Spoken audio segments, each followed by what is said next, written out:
MUI Pusat lagi beda pendapat nih sama MUI Banten soal kawasan Pantai Indah Kapuk 2 atau PIK 2. Pangkal persoalannya rencana proyek strategis nasional atau PSN yang akan dibangun di sana. Proyek ini dibangun pemerintah dengan tujuan buat ningkatin pertumbuhan dan pemerataan pembangunan. Tapi wacana ini ditolak dan diminta dihentikan MUI Pusat.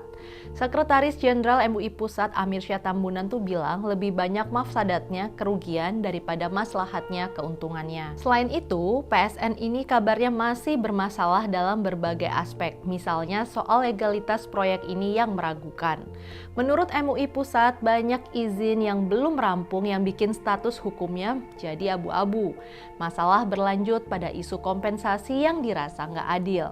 Kabarnya warga Banten dipaksa menjual tanahnya dengan harga rendah sekitar Rp50.000 per meternya. Mereka juga menyoroti soal dampak lingkungan yang akan terjadi.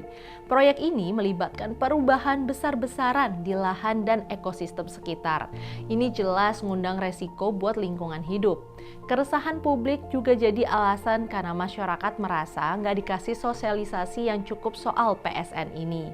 Ketua Tim MUI Pusat soal PIK 2 ini, Mas Duki Bitlowi bilang MUI bakal terus cross-check ke berbagai pihak. Mereka juga bakal bikin tim appraisal untuk bantu warga dapat kompensasi yang adil.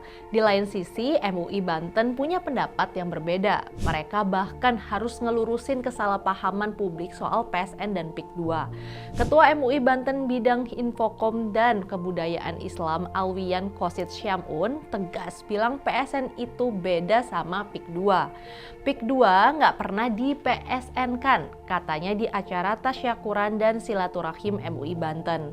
Yang bikin tambah menarik, Alwian ngejelasin kalau tanah di PIK 2 sama sekali belum digarap. Masih kosong, ujarnya.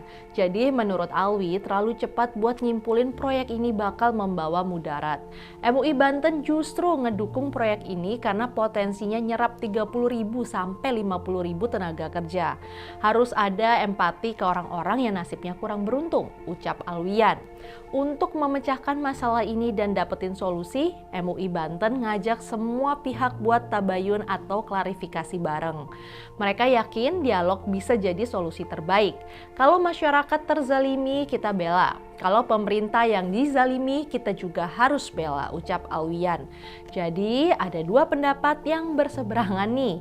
MUI Pusat fokus ke dampak buruk dan pelanggaran prosedur, sementara MUI Banten lihat peluang ekonomi dan manfaat jangka panjang. Dua lembaga itu punya alasan kuat. Jadi penting banget buat semua pihak duduk bareng. Dialog terbuka dengan melibatkan pemerintah, masyarakat, dan pengelola proyek biar jadi jalan tengah yang adil. Misalnya membentuk tim independen yang libatin pakar lingkungan, hukum, dan ekonomi buat evaluasi dampak proyek. Bisa juga ngelakuin dialog komprehensif untuk membuat kesepakatan kompensasi yang adil dan prosedur yang sesuai hukum. Atau membuat panduan sosialisasi yang memastikan publik paham soal beda antara PSN dan PIK 2 biar nggak ada salah paham. Intinya beda pandangan nggak harus berujung konflik. Ini justru bisa jadi peluang buat cari solusi yang lebih baik. Dengan tabayun yang jernih, pembangunan bisa tetap jalan tanpa ngorbanin hak-hak masyarakat kecil. Yuk duduk bareng dan saling sinergi.